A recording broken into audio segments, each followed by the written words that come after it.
What's up, guys? Welcome back to another monthly Best of 4K. And Happy New Year's Happy to New you Year. guys. Haven't seen you in a whole year. What a beautiful start to 2025. Yes, indeed. So we got Lucas back again from Cloud Escape, and then we have Kellen from Dream Media. Hey. So we've had a pretty eventful month for movies, I would say. Let me add this to the screen really quick.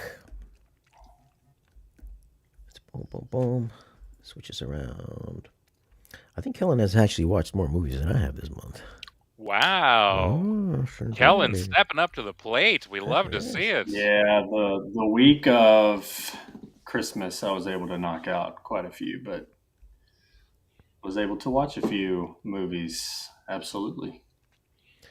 Let's pick it up with the big one for I think 2024. I think it's up for an Oscar, Best Picture, Best Actress, Best Supporting Actress, which is Wicked. This movie, pretty big movie. I was a little confused when I had first reviewed this because I was like, "Whoa, this thing is 165.9 gigs. Is the biggest movie I've ever seen." And somebody was like, "I think the sing along is part of that." Is that true? Okay. That's correct. There's a second version that doubles the size of that. There's a sing-along version, only available in HDR. It's because some of the Dolby Vision metadata doesn't map properly across some of the insertional screens that they have that are part of it as it goes out. Gotcha. All right, so its Dolby Vision is 93.6 gigs. The HDR10 is 165, which of course has part of the sing-along. I have not seen the sing-along version. What is that? Just the words pop up on screen or something? Just the sing-along version. Yeah, that's what it is. It gives you a way to get. It gives you a way if you're. I mean, if you're with a theater kid and you're watching this movie already, they're singing along the entire time. This lets other people participate in the process if they're really curious. Okay. Yeah, I'm not gonna ever watch that version then. I liked the movie. I didn't think I was gonna like it, but I liked it. You know, when I did my review, I recalled it looking better at the theaters. Maybe I was just imagining it, but I remember a lot of the promo stuff. It was like Dolby Vision, watch the colors sparkle. John M. Chu giving his speech or whatever about Dolby Vision. Then I watched it at home. I was like, man, this is kind of dank looking, man. It's kind of dull. I was like, what's up with this? This is like Oz. It's supposed to be like emerald and glistening and glossy, and it was kind of dour looking. And the audio, I thought maybe my system was going bad or something. I was like, why does this not sound as good as I think it probably should sound? And I cross-referenced it with the CD, where the Qobuz, the streaming version. I was like, oh, this sounds the same. I was like, I just felt like it should have been more life to it or something. You would have liked them to have authored it in a way that's a little bit broader, bigger, brassier, as it was for a Broadway adaptation as it comes out on the screen. Exactly, yeah. It just felt a little flat to me. And then the picture looked flat to me. And it's I thought it was going to be like a huge, I mean, it still kind of is a huge spectacle, just a more of a, I don't know, just more extravagant to look at, just a real Dolby Vision HDR showcase. And I felt that it wasn't. I still like the movie. I enjoyed it. I've watched it 3 times already, so I did enjoy the movie. I enjoy the song still, but I was just kind of just let down by the overall experience of it. Maybe your guys' experience is different than mine. Kellen, did you watch this one? Yeah. I mean, I think I didn't really have any expectations as far as how did it compare to how I saw it in the cinema, because I wasn't able to go see it in a commercial theater. But I didn't think it didn't look particularly bad at all. But I kind of feel like with Shane, the music, the singing, the soundtrack in general just wasn't as bombastic as like Greatest Showman, where that's really just lively and just a little more energetic and a little more juice to it all. But I don't know, not my cup of tea overall. Much like Joker 2, just not a musical fan. I have come to learn. Just if I know it's a musical, I'll probably just set it out next time. I'll just stay inside and watch something on the iPad or something. I think that's the first time all year that anybody has said just like Joker 2 when talking about Wicked. I think that is that's a new experience for that movie. Yeah. Yeah, not a genre that Kellen likes overall. I won't disagree that it didn't hop out in sort of reference quality line to me. It all looked great. I think it still looks very good as a movie. I think John Chu directed the bejesus out of this movie. I think he assembles the story and keeps it moving for at a brisk pace for a surprisingly long runtime, especially for a movie that's just part one. There's a whole second part of this story that's coming out that's going to be released at Thanksgiving of next year. Hmm. I thought Ariana Grande was so much significantly better than I had suspected she was going to be, and Cynthia Vero crushed it. It's interesting. It is a musical, but it's a musical based on large set piece songs, not as a sort of a constant musical barrage. And they pulled a bunch of those off really well, but you're right, they didn't have the same uh, big demo quality. I think that a lot of people would have that some of the other ones do. Defying Gravity is the one that stands out. I was having a whole conversation with some of the guys on our team, and I was like, "Oh, look, this is an incredible song. I think everybody's going to want to listen to this song, but this song goes on forever. Yeah. It's the entire climax of the film. So it's not that sort of quick drop in, quick fix, get your pulse running musical in that particular vein. But I was surprised by how well I thought the adaptation went. I have seen the musical. I have read the book, and it's a really great compromise to put things through. It's really great casting. I'm excited for the second part coming out at the end of the year. Do you think Cynthia's going to win Best Actress this year? I do not. No.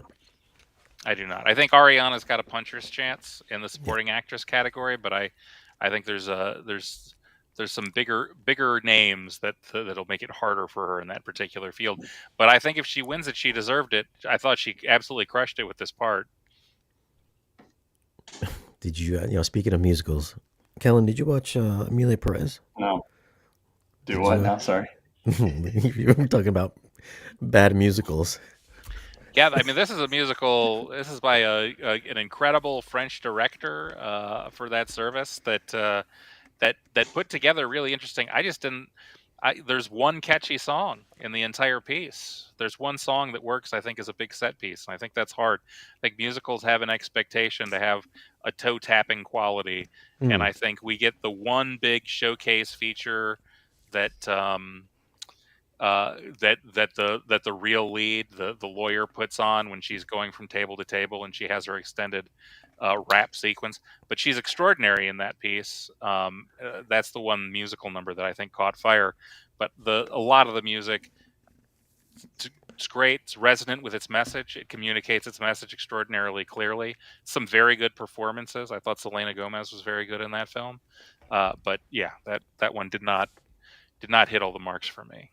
Yeah, I can't believe it got 13 Oscars. I was like, what movie did you guys watch? Because one of the worst movies I think I've ever seen. All right. So let's I'll go add on that to the list then. Yeah. Let's go into the next Not one to here. watch that. So this Nice. is a classic here. One of my favorite movies. This is Seven from 1995. Dolby Vision 73 gigs, HDR10 68 gigs, and I know they used a little bit of AI, I believe, in this, but you couldn't really tell. At least I couldn't really tell that much. Well, sort of. But this looked great. I thought this looked really good. I'd rank it right up there with the recently released Terminator, as far as, Yeah. detail, quality, sharpness, 4K-ness, colors. Oh yeah, what did they do? They added like another lamp in one of the scenes. I think they put an artificial door, a CG door, in one of the scenes. I think they touched up the end shot. I think they cleaned up some of the clouds and stuff like that. If I wasn't going through the forums and just read some of the comments, I never probably would have known. But I did go back after hearing some of the changes they did. I was like, it's so subtle, like you don't even know it's there. So, you follow the Blu-ray nerds in the forums, and they get all in an uproar about stuff like that. But I thought this was a great looking transfer. One of the best transfers I've seen, a long time catalog transfers I've seen, and the sound just as good. I guess what did we get? The original 5-channel mix.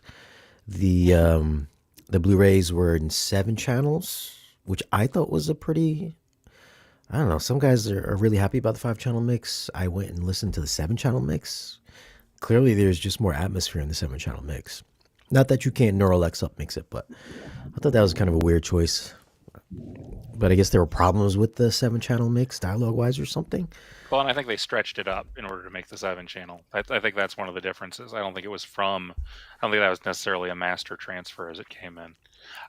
This is an incredible movie. This is the end of a long and winding story, because this is a one company that really started out this movie. It's directed by one of our great auteurs, David Fincher, who has always paid extraordinary attention to the look and feel of all of his films.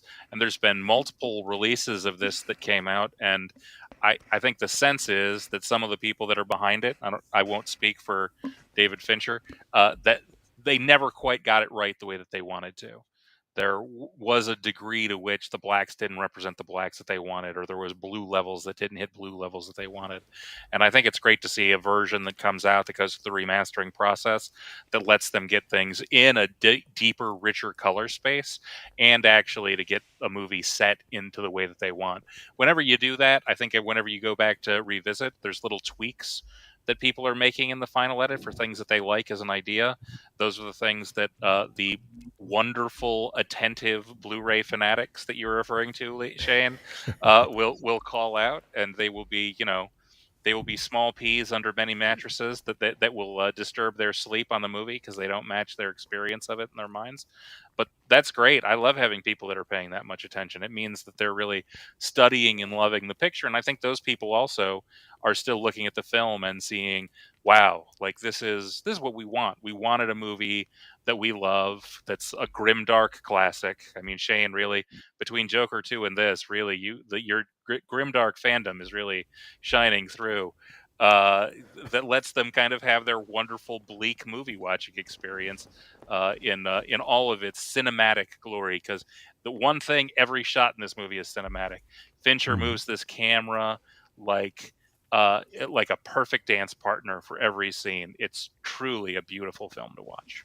He fixed. I think that'd be a perfect segue to Nosferatu after this one, because that's 100%. That was an awesome movie as well in terms of cinematic and just the way Eggers, he's just a master director. But love Seven. Was able to watch it as well, and yeah, agree with everything you guys said.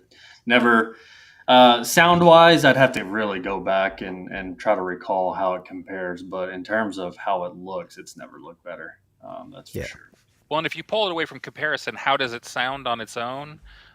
I didn't. Yeah, no real qualm. Rainy days, gorgeous. Right. Gorgeous as it pulls through in that bleak, eternally cloudy universe that they're living in. I never noticed what's the guy? The sloth guy? Is it the sloth guy? The guy with the tubes in his? He the one on the bed. Yeah, I never noticed he had another arm there for the longest time. I had to pause it. I was like, "What are these guys talking about? He's got a third arm." I was like, "Oh my god, it's been sitting there the whole time." Okay, it's amazing how these guys can pick up these little changes. I mean, like an extra sconce. I was like, "How do you guys?" I was like, "What are you guys watching side by side?" Studying, man. How are they guys doing? You don't learn except for studying. Dude, it's insane. But yeah, great transfer. I can't wait for Fight Club this year. That's gonna be great. Next week, right? Is it next week? Shane, I don't know about any future titles. I've never heard of a future title being released. It's never happened. I mean, things come out every week. It's a surprise to me every Tuesday. Yeah, so Kellen brought it up. Let's move on to the next one here.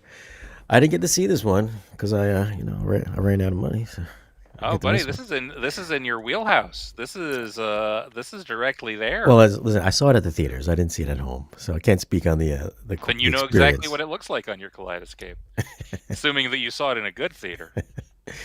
So this is a big one. This is 82 gigs, Dolby Vision, 78 for HDR10. I'll tell you what. I was expecting something totally different. I was expecting Count Orlok from the old 20s. Then when he showed up, he looked like Vlad the Impaler. I was like, does he morph at some point in this movie or what? Because he don't have the long fingers and the weird face or the long jacket. I was like, there must be. I got to the end of the movie. I was just like, he's not going to turn into this guy. And then the whole time I'm watching, I'm like, yo, this is Bram Stoker's Dracula. I was like, this is Yeah, exactly like Bram Stoker's Dracula. I just kept comparing it the whole time. And I was just like, it's like Bram Stoker's Dracula, but better cast, like better Keanu Reeves. I'll give him that. I better, like Gary better Oldman. yeah. Gary Oldman gives a classic performance in that piece. I like better the beginning of Bram Stoker's too, where you get the backstory of Vlad. Or is that even his name in the movie, Vlad or Dracula? I like that a little bit more. I mean, stylistically, visually, I'd probably give the nod to this one. But I just thought Bram Stoker's was a little bit more engaging. Just kept me more like I would still watch that more times, rewatch it more times than I would Nosferatu. I think. It's got more of a narrative to kind of hook you Yeah, in and get you through the story. 100% agreed. yeah. This one I'll watch 100 times more because I'm an art house weirdo, and I love Robert Eggers. The shadow work that he's got going on in this movie was extraordinary to watch. I loved everything that he's doing with the camera as this movie goes along, and I was really pleasantly surprised. I haven't seen a lot of huge performances from Lily Rose Depp, and I thought she was great in her She was part. awesome. Yeah. I liked her. She was in I think Wolf earlier this year, and couple other films that get keyed in. But this was really a big star making turn, and I always like Nicholas Hoult. He's always good in every film Hmm. that I see him come through, and so I great look, solid sound, really pretty good movie as it comes through. Yeah, I really liked it. I saw it actually in theaters, and then with the at home, I do say that it did look a lot better. I think it had to do a lot of obviously the transfer from Cloudescape, but the Mad VR really helps with the tone mapping overall. So yeah, just there was a little more rich detail in the darker scenes, which this movie is full of them. That I kind of wasn't retaining a whole lot in our theater, local cinema. I didn't have a Dolby Cinema or anything like that, but yeah, it definitely looked better in my theater by a mile. Um, so it's an awesome movie. I loved it. And And then if you also guys your wanted to, if you guys wanted to pick up the original Bram Stoker's, it's only $15 on the Cloud Escape, by the way. and also Shane, I mean, you bring it up if you punch it in, you can also put on the original Nosferatu, F.W. Murnau's Nosferatu, which is one of the keys of early horror. This is gorgeous, uh, gorgeous intertitles as a silent film plays out. Absolutely stunner. You'll see the roots of so much of what everybody does in their films, especially in this Eggers film, but also in the great Bram Stoker's movie. There's allusions to this galore all over the place. A wonderful, wonderful film. Now, I believe this was a rip off of the original Bram Stoker's, wasn't it? Well, this is based on Bram Stoker's as it comes through, but it's sort of a like adapting that into a silent film era that pulls those stuff out. Max Schreck looking extraordinarily creepy. Yeah. Willem Dafoe played him in I believe, in a remake, Shadow of right? the Vampire. Yeah. Yeah, Willem Dafoe did a sort of a comedic upturning. Yeah. I was really expecting him to look like this in the movie the whole time. I was like, come on. I was like, what's going on here, man? This just looks like Vlad the Impaler. I was like, I wanted him to look like this the whole time. But still, it was still a good movie. I enjoyed it though. If they would have just shaved off about 90 minutes, I think I would have had a even better time. You were looking for a short. Love it. Next one here. Let's move on to maybe the biggest movie, Craven Moana the 2? Hunter. Yeah, pull it up, buddy. Let's put it on the table. Boom. Dolby Vision, 75 gigs, HDR10, 68.8 gigs, only $30. What a bargain. Everybody look at that audience score. 74% audience rating, only 16 from the critics, but the people have spoken. Yes, they have. Yes, They they had a have. good time at this movie. They ate all their popcorn. That's what they did. Listen, I think out of the, I don't know if I said this last time. I think this is the best out of the Sony villain verse. I honestly think it's the best one. That's not saying that much now. I'm not saying it's a fantastic movie because I think all of the Venom sucked. Madam Web sucked. The other vampire one sucked. I think this is the best one. I mean, like I said, it's the best one for what it was. Not that it's a really good movie, but it's a dumb, fun movie. Very predictable. There's a good movie in here somewhere.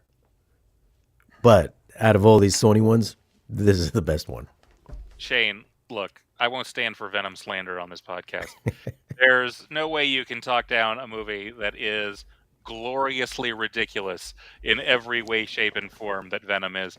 There's not a single serious movement taking place in any one of those movies, and I was here for it for the entire long ride. Only applause for Tom Hardy and Michelle Williams signing up for the Venom experience. I was delighted by Craven the Hunter. This is a Saturday afternoon just laid out in all of its glory. Did I think that the bad guy at the end was extra ultra too much ridiculous? Yes, I did. Did that bother me? No, sir, it did not. No, sir, it did not. I was not looking for something that was particularly high stakes. I was looking to have a pure sort of joyride as it came through. I thought Aaron Taylor Johnson was good.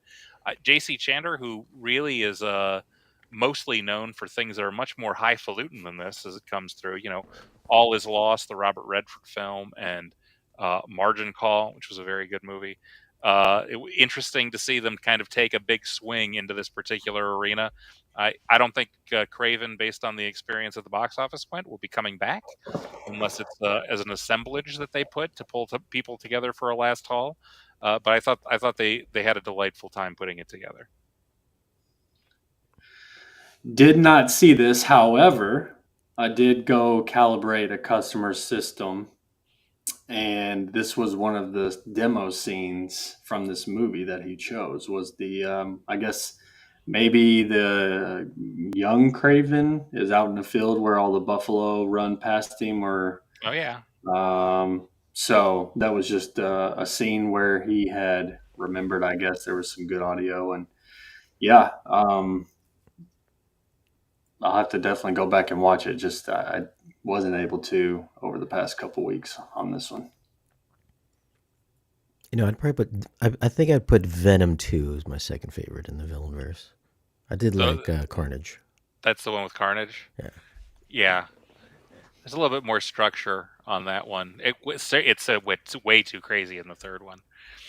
God, the third one is just laughable. God. Yeah, I hope they know. I hope it's in his own multiverse. They don't cross paths with Tom Holland. They already have. Yeah, I know. It's stupid though. Yeah. It's just stupid though. Put that off to the side. Next one here. I did not see this one. Well, I saw it at the theaters. I didn't see it at the house. This is Sonic 3. 71 gigs, Dolby Vision, 68 gigs for HDR10. Just movie-wise, I like this movie a lot. I like this better than the other two movies, personally. Oh, yeah. Jim Carrey was, they just let him run free on this one. You could tell he's having fun. Actually, he's having fun in all these movies. But, I don't want to spoil anything. But, yeah, I thought this was the best one. I'm sure Kellen has saw this at the house. Saw it at the house with the kiddos. And I think all of the Sonic movies are sleepers when it comes to having good, video, good audio. I mean, if you need some demo material that's family worthy, 1, 2, and 3 have their moments, but 3 was full of it as well. Um, yeah, good dynamic range. The darker scenes had some nice color pop. I think the rendering and special effects looked, I think these look more realistic than it's a animated hedgehog, yes, but the way they blended in with reality, it's somewhat convincible. Unlike the buffalo that was in Craven, I thought those looked pretty terrible. But anyways, overall, man, these movies are fun. I enjoyed them, and Jim Carrey's hilarious. These are good a good family movie if you want a nice movie to watch with the fam. Yeah, big, bright, bombastic. This is they definitely took all the notes that they got from the second film, which I think meandered a little bit, and they made a pretty tight movie. Give Jim Carrey lots of leash in order to go crazy, but then keep the narrative really focused to just sort of set up a couple of big major scenes. Keanu Reeves does some voice acting as an additional person that shows up, and he is as Keanu can Keanu. It's exactly what you're looking for. So yeah, I thought this movie was a delight. I like how every post-credit scene is just like, guess who the next person coming in is? Every single one is exactly the same. But this is available now. It's $30 on the Glad Escape, or you can rent it for $20. And except for maybe Wicked, I believe none of them are on disc yet. Correct me if I'm wrong. I think that's correct. Yeah. Next one here. I saw this a while ago on Blu-ray, but I saw that you guys had released this on Glad Escape in 4K. Also, it's not. It's also only in 5.1 on Blu-ray, or maybe it was on streaming. I saw it on. But this is Azrael. This is in 4K SDR. It's 44 gigs. This one. This was like a decent watch. It's a small budget movie. It's got what's her name in this movie? Samara Weaving, Agent Smith's niece, I think, and she doesn't talk in this movie at all. Nobody really does. It's a very low Yeah, dialogue film. that's right. Yeah, nobody does talk in this movie. That's correct. Yeah, it's just what is it? I think they're all mutes or something. It's a post-apocalyptic world, Yeah. and there's no speaking. It's part of the premise of the world that they've built as it comes out. Yeah, it's like a little religious thing, if you couldn't tell from the name Azrael. Good, just for a 5-channel mix. Good mix, nice DTS mix. Atmospheric for sure. Visuals, it was shot digitally. It's a good looking movie. It just happens out. It looks like they shot it in somebody's backyard in the woods somewhere. But it still looked pretty good though. Like, I enjoyed it. It was a good movie. I figured, we'd bring it up because I saw that it's now available on 4K, and it's a good watch. I would say it's a good watch. Yeah, no, we got a surge at the end of the year as we're coming here and rounding the corner of some of these great Shudder titles from RLJ/AMC as they're out there. Azrael, I enjoyed. Also, Oddity, which is a fun, creepy horror that's, I think, in a similar branch that comes through about a blind curio shop owner investigating her sister's death. They've got some big ones, and as a new release, they had Getaway, which is sort of a comedic horror with some that pokes fun at some of the folk horror tradition that was pretty enjoyable. Oh, so yeah, Nick Frost and Aisling B. I'll have to see that. I never heard of that. Okay. Yeah, put that on your list. We're coming through. Yeah. Did you see Azrael, Kellen? Probably not. I did not. I'm surfing the Kaleidoscape store now. I'm trying to remember any movies that I did get to watch or that I'm excited to watch that were released last week. I know Sing Sing. I know that one was up for quite a few awards, so I'll have to give that one a look. Den of Thieves 2, I think that came out either last Tuesday or last Friday. Last Friday, yep. Den of Thieves was pretty solid. I did see Gladiator 2, but that was covered. Baby Girl I saw in theaters. Let's get into Baby Girl. Let's get into Baby Girl. Content warning going up right now. Let everybody get appropriately framed in. So this A little is wild. this just came out to theaters like 2 weeks ago. I feel. This is in Dolby Vision, 68.7 gigs, 66 for Dolby for HDR10. I believe this gentleman here, David. Is that his name? David? He knows. No, that's what's his name. Who the Harris Dickinson. Yeah. I believe he's up for the. He's in consideration to be Cyclops. That's what I'm hearing. Yep. Possibly. Really But Nicole Kidman, she's pretty good shape for a older woman. For this movie, give her that. And yeah, it's an interesting movie. I'm surprised you saw this at the theaters, Kellen. It's we'll leave it at that. Did you go by It yourself? was no, didn't go by myself. It was my better half suggested that. Yeah. Yeah. Anyways, so Okay. interesting. There we go. Did you go see Anora afterwards? Double feature? No. Yeah, some risque content. It's a brilliant director. Topically, it's a really interesting movie. Power and consent, and a lot of things that are at interplay.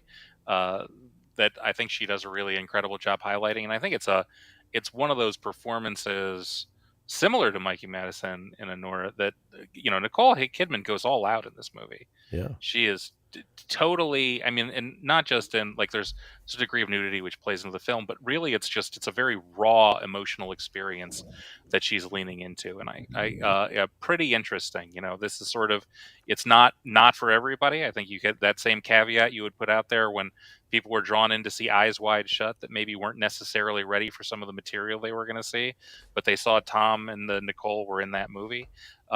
This has a big star. This is a Christmas Day release, Shane. This was 12/25. Big high profile movie. Really interesting material to wrestle through.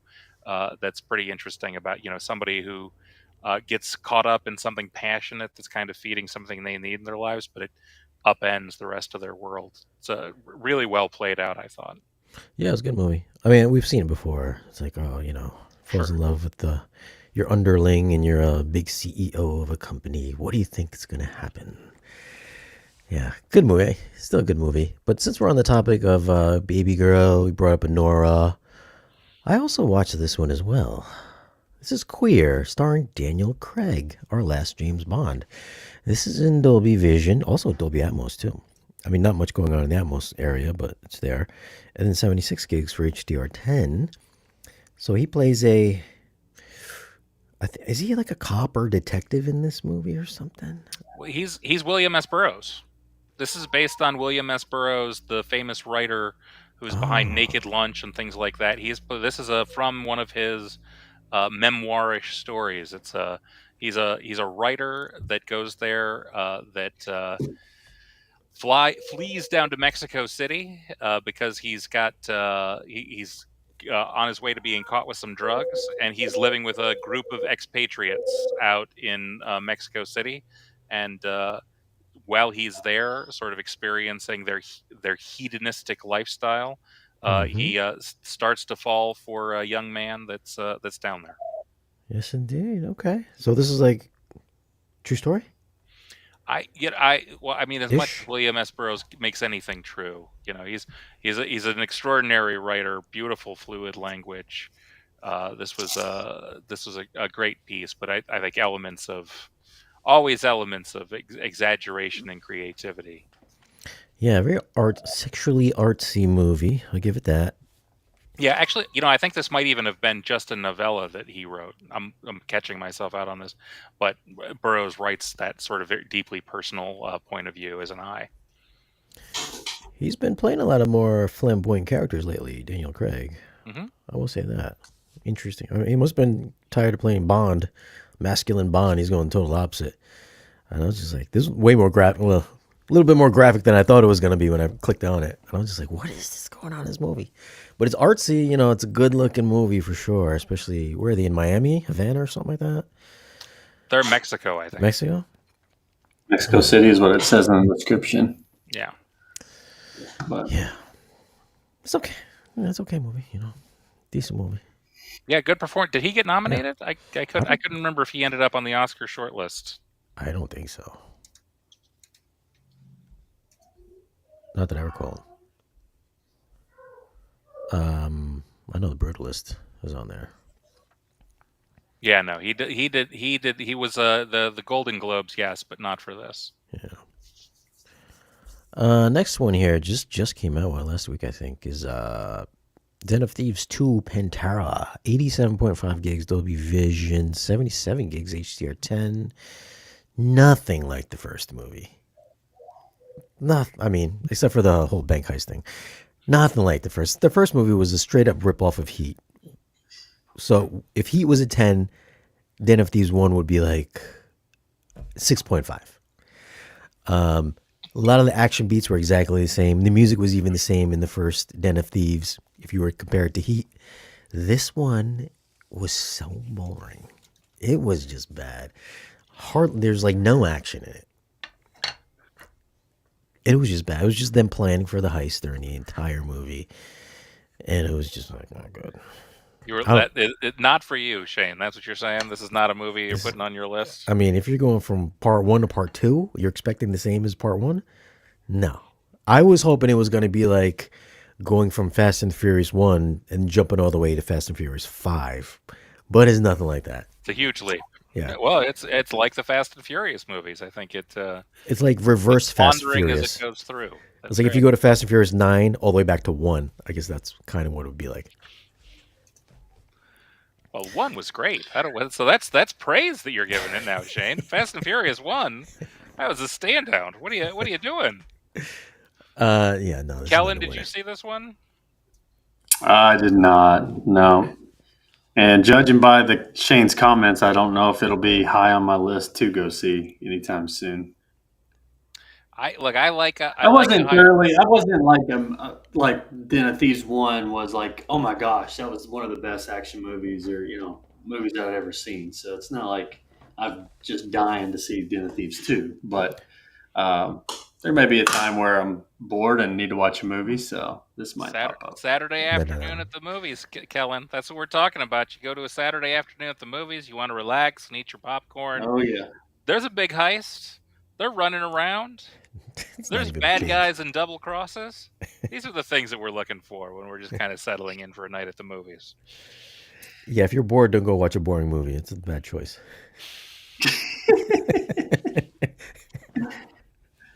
oh me. Next, Um, I feel like Gerard Butler keeps wanting to find movies to bring him back to 300 status, and he just keeps missing the mark. He's just like right at the door, but he just keeps missing it. Crazy for But me. 300 is one of his worst movies. what? Yeah, no, Oh, geez, here we 300. go. Yeah, this is unpopular opinion time for Luke as he comes out in the corner. Here we go. yeah, I liked him better in gosh, what was the name of it? Law Abiding Citizen. I Yeah, that's liked good him too. better in Plane. I mean, I like he's got a lot in the stack that go ahead of that one for me. Hold Some on. visual flourish. There's some visual flourish to the movie. I will say that I applaud that. Was that the one Mike Coulter fights a lion at the end of it? My culture is in that movie. You are correct. It's a beautiful, beautiful callback. Memorable film. Oh my god. Yeah, I remember it. Distinctly remember that fight with the lion at the end. Yeah. But I did like that. I did like it though, so I'll give him that. It was a good movie. Better than Den of Thieves 2, for sure. I think. Next one here, $1 billion movie. Well, I would say surprisingly, but not really. This is Moana 2. I was really surprised that this actually came out this soon, though. 62 gigs Dolby Vision, 60 gigs for HDR10. I have not watched part one or part two, so I'm gonna leave this to you guys. I mean, Moana Part One is extraordinary. I am an enormous fan of that musical, of that music. It's a lot of Lin Manuel Miranda's fingerprints all over the score. That movie was a beast for us to wrestle in house in order to make sure that everything looked right, so that the Luma levels were good and everything was in place. But I think it's a beautiful print and a beautiful film. I think Moana 2 also a very beautiful movie. I think it's a fun high seas adventure. The music is not as memorable for me. It sort of didn't have that same baiting of the hook. But I think it came out at a time when there was not a huge amount of stuff that I was going to go watch with the nieces and the nephews, and it was perfect timing as this guy dropped, and it really jumped into the market and got a lot of people excited about it. Uh, Pretty popular as it comes out, so excited to see that as it comes in line. It's a really fun movie. It's a really fun movie. That's why I'd flag it as. Yeah, not as memorable as Moana 1. I'll give you that. But there is some moments that do look very nice for home theater material. But yeah, I think the music is not as sing songy, follow along, memorable in terms of Moana 1, and it just yeah, I think Moana 1 just overall brings the movie culture to like that to that era, I guess, or geographically. I just like the introduction, how Moana 1 came about, whereas this one kind of, I think it was just a stretch to have another Moana 2 movie. I think they could have chose a different story that could have made a better movie on, but still good. I mean, kids loved it. Um, didn't think it was a bad movie in any sense. It was just, um, yeah, an okay follow up to a really good, I think, Well, first. how would the 6-year-old girl in you feel about part one comparing to part two? I'll have to get back to you on that one. I'm not sure how she. I mean, I think similarly to the way that I felt about Mamma Mia, Here We Go Again, which was a delightful movie in its own, but was not Mamma Mia. It's sort of a sequel that still hits a lot of the same notes, has a lot of cast that I really enjoy, has some beautiful, memorable pieces that are there. Um, doesn't quite have the same deliciousness that I got out of the first bite. Yeah, I'm never gonna watch either of those movies. Well, glad you guys did. Well, this just came out. Sing Sing. I believe this is up for Best Picture, is it not? I think it is up for best pick. I know it's up. I know Coleman Domingo is nominated for best actor, and it's that would be perfect if it was, because it's a beautiful film. Yeah, I have not seen this. I do want to see it though, since it's up for Best Picture. I feel like I have to see it. So this is Dolby Vision, 60 gigs, HDR10, 61 gigs, and Dolby Atmos. What is this even about? Did you see this one yet, Kellen? I have not. It is on my list. But I am not seeing it up for No. It may not be up for best picture, but Best he is up for best Picture. actor. I know that. Hmm. Yeah, yeah. He You got it Dune 2, Wicked, Brutalist, Sonora, Substance, I'm Still Here, Complete Unknown, Conclave, Nickel Boys, and Amelia Perez. Yeah, it's this is a movie about a wrongfully imprisoned man who is joins a theater group while he's there inside, and connects with some of the other people that he's incarcerated with, and kind of creates a community that helps him continue to fight for his freedom and hold on to his inhumanity in a place that can be inhumane. Is this a So musical? this is not a musical. They're putting on a production, so it's not about songs. It's about putting on a big theatrical work. Got you. Okay. We can we can we can revisit that one. That can be one we hit next month after you've had times. We'll when we meet again, we'll probably be on the cusp of Oscar season when we actually Yeah. might find out what the big winner is, and get some of those art house gorgeous films aligned that can go in place. Question for you, Luke. Of course. Are you guys going to be able to get Substance? We do not currently have a deal with the studio that does the release of Substance, so we may, during the course of this year, have a deal that gets struck with them. So that would be a title that would get added later on, but it's not going to happen here within award season. Got it. I wonder what studio is that? It's they're with Movie. Mubi. Yeah. Yeah, Never Mubi heard has of their that. own streaming service as it comes out. Oh, I movie. gotcha. Okay. Got you. Okay. Well, next one here, next three is Kill Bill Volume 1 and 2. This one I reviewed. Well, so I got they sent me these on Blu-ray, so I reviewed Blu-rays. But I'm sure it looks the same on Kaleidoscape. Yep. This I wasn't too happy with these transfers. I just, from what I hear, they're 2K DIs. They look slightly better to me than the Blu-ray. Got some of that weird motion smearing going on. HDR works definitely took care of some of the clipped highlights, so I'll give it that. And audio was great, still just as good as the regular Blu-ray audio was. But just thought it was like marginal. Some parts were a little bit better on the 4K, some were a little bit better on the Blu-ray. So I felt like it was kind of a mixed bag between, this and the regular Blu-ray. But movie-wise, it's Kill Bill. It's a decent movie. It's a decent movie for you. So this is not one of Quentin's best for you. Nah, it's like Reservoir Dogs, Pulp Fiction, Jackie Brown. I'd still put those above Kill Bills, personally. I'm probably one of the few that haven't seen any of the Kill Bills. What? Oh my goodness! So you could set yourself up for a Bricko theater time, just getting the entire Kill Bill experience into your life. And from what I'm hearing, these weren't. Yeah, because when did these come out? I think I was like too young to watch them. You're 2 in years theater. old. Yeah, 2003. 2003. I was only Yeah. I was only 16 or 17 in 2003. That's not true. Yep, we're too young. What are you using Just for Men over there? I don't see any gray hair over there. So much Just for Men.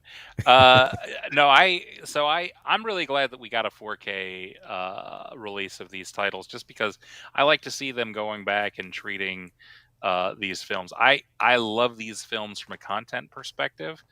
Quentin is really leaning into a lot of the incredible Japanese and Hong Kong martial arts cinema that he's paying homage to as he gets these film releases out. And I thought Uma Thurman is just extraordinary in these two films. You can't, for this kind of part, get an Oscar nomination. You can't do that for being a murder hobo that goes out and destroys absolutely everybody in scene to scene. But it doesn't have a false moment in the entire movie. She's really, I think, just unbelievably good. And the action set pieces are lovely. The action's good. Yeah. It's really, it's not just well framed, but like creatively employed. The first film particularly, the big O-Renishi fight that she has with Lucy Liu, extraordinary. The incredible Crazy 88 fight was wonderful. I really enjoy these two films as a composite whole. They're high on my list of films that Quentin Tarantino's done. It would be cool if he went back with her daughter, with Maya Hawke, and did like a prequel or something like that, or maybe just followed the journey of the bride. Because now her daughter's grown up, it would be actually her daughter. It would be pretty cool. Pretty cool premise, I think. I like part 2. I think better than part 1. Even though he shot them together, right? Yeah, I think he did one fell swoop and then he broke them up for the release. Yeah, so I like part 2 better than part 1. But then we also have Jackie Brown. Let me type that in here. So Jackie Brown also came out as well in 4K. When I saw this one, I only saw this twice, I think, when it first came out and then when I reviewed it again. And I didn't like it the first time. Like I was expecting a little bit more Pulp Fiction, Reservoir Dogs type of stuff, so I never felt the need to rewatch it again. But then I watched it again like last week, and I was like, oh, this is actually a good movie.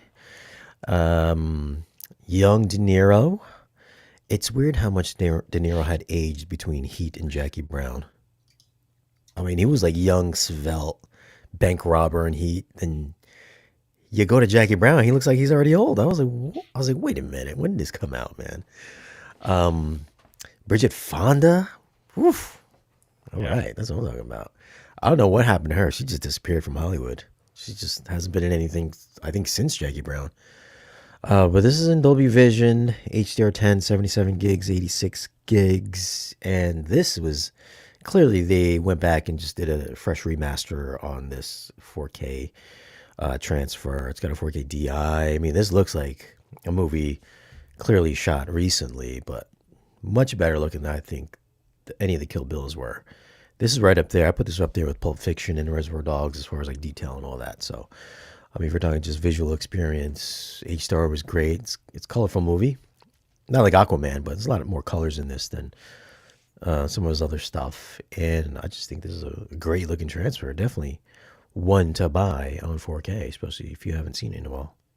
Yeah, and this is definitely a writer-written movie. Quentin does a great adaptation of an Elmore Leonard story, so it's got some of the sparkle of both of their writing in there. Elmore Leonard, I think famous broadly for everybody that doesn't read. They might have watched Justified, the TV series that's got that old Raylan Givens character, or they might have seen Get Shorty as it comes through. They are.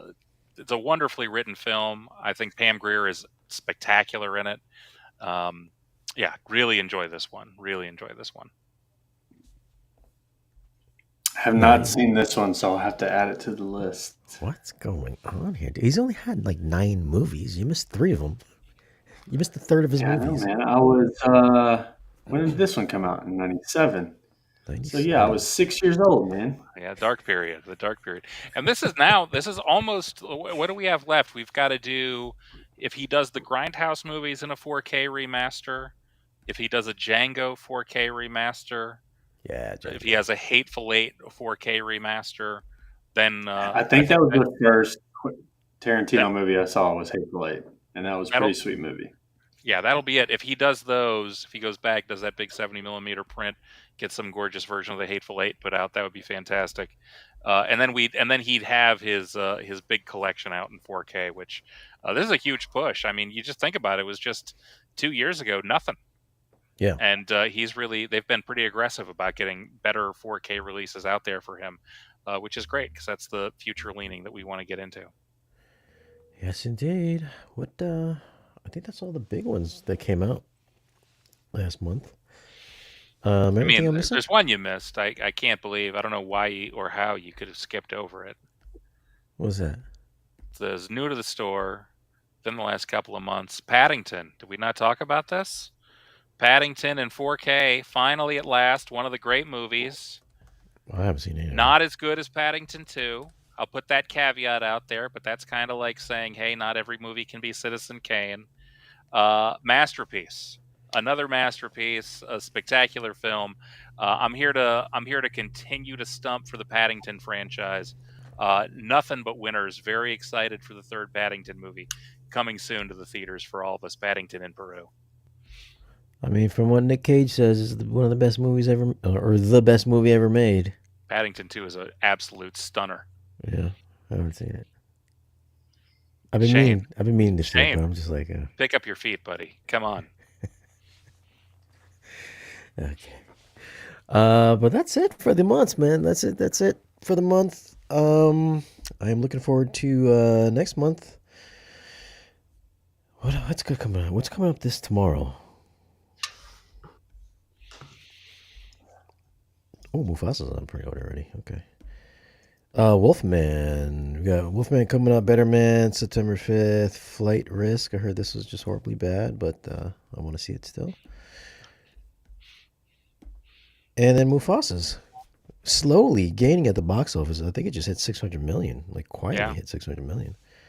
And then Dogman. Looking forward to September 5th. That movie looks good. Yeah, I love Peter Sarsgaard. I have no idea what that's even about. It's about the hostage crisis that happened in the 1970 Olympics, and the sports team that was running production for getting ready to just do sports production in order to get it out for the Olympics, that pivoted quickly to try and cover the emerging crisis as it came out. Okay, I'll probably skip that one too. This guy is killing me. He's killing me.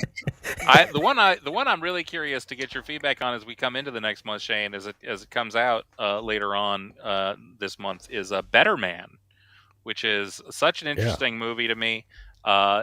Did not performing at the box office, I think, the way that people had hoped.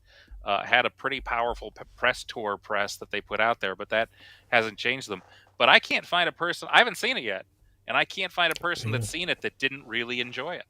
So I'm looking forward as this comes in. This is from the director of The Greatest Showman, Oh, really? doing Okay. a story of Robbie Williams, the big hit pop star from Britain, Yep. his life story, except he's replaced himself with Monkey. Monkey.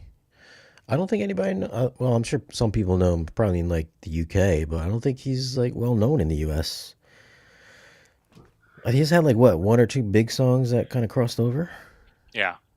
But But other like than that, Angels, one of his songs is yeah, basically a national anthem over in the UK, yeah. and half my friends wouldn't recognize it here in the US. I feel like me, because they're both from Paramount. Transformers 1 and maybe this one are probably like sleeper good movies. Yeah, they'll go on our hidden gems list as we start to build it out for the end of Yeah. the year. So yeah, I'll definitely want to see that one for sure. I do want to see this one. I hear it's not as good as Invisible Man, but it's tomorrow. Wolfman. All right, so yeah, I'm looking forward to seeing this tomorrow. Did you see this already? I'm sure you have. Okay. I've not seen this one yet. Oh. I'm excited for it's Lee Wannell. I think he's very talented. So I'm going to be curious to see how that guy comes together as a package. Well, all right, man. That wraps it up for our movies of the month. I think we had a question here for you, Luke, from Mr. Paul Munger, new Strato V owner in the UK. How did you get that in the UK, Paul? Please add an option to see all your purchased movies on the Strato V. I've bought movies in the US and Canada, which only show if they are downloaded to the player. Yeah, well, Paul must have moved from the United States and Canada to the United Kingdom. I'm excited for him. Congratulations on your move, Paul. I have heard this feature request before. I'm not sure where it stands, but I'll make sure I add your voice to the people that are looking for answers on that as a specific feature request. It's part of the way that it's built up. It's responding to the local store as it's getting its detail information put up. I guess it's I always wonder that too. Like even like I've deleted a lot of movies to free up some space on mine, and I know obviously you can go into the web user interface and click re-download, but it would be cool to have like a not downloaded section. You know what I mean? Like on those tabs that you guys have, maybe just a not downloaded screen when you hit the menu button. To go take a look at what your movies are to see where they are. Yeah. Yeah, okay, kind of makes sense, I think. Because you can't do that in the app, can you? No, because you have to go to you got to go to the UI, web UI. I mean, the app's nice because the app just exists and it's just a one screen fold over, and there you have your whole movie list that exists in the back pocket over there. Yeah, so it's pretty easy to run through from that particular screen. What's up, Chase? Chase. What's up, Chase? Chase, you're not here because you don't watch any movies. Sorry, Chase. You've been kicked out, Chase. But all right. Thank you guys for joining us today. Be sure to check with us next month for February's best movies, where we will probably go over some of the Oscar winners, quite possibly. So that's going to be a fun one. Kellen, where can they find you? Yeah, absolutely. Check us out at dreammediaav.com. Feel free to drop us a line or give us a call there. We have, obviously we have Kaleidoscape, which is an amazing source for your home cinema material. But if you are in the midst of renewing or rebuilding your home theater or just about to start creating your own home theater, feel free to reach out. We'd love to help you design. Anything that you may need during that journey, we can help you out with it. So feel free to let us know. All right, Kellen. And again, thanks, Luke, for joining us this month. We'll see you again next month. And guys, thank you for joining us. Subscribe if you haven't already. Visit dreammedia.com, also on YouTube. Or if you want to pick up anything, dreammediaav.com for all of your home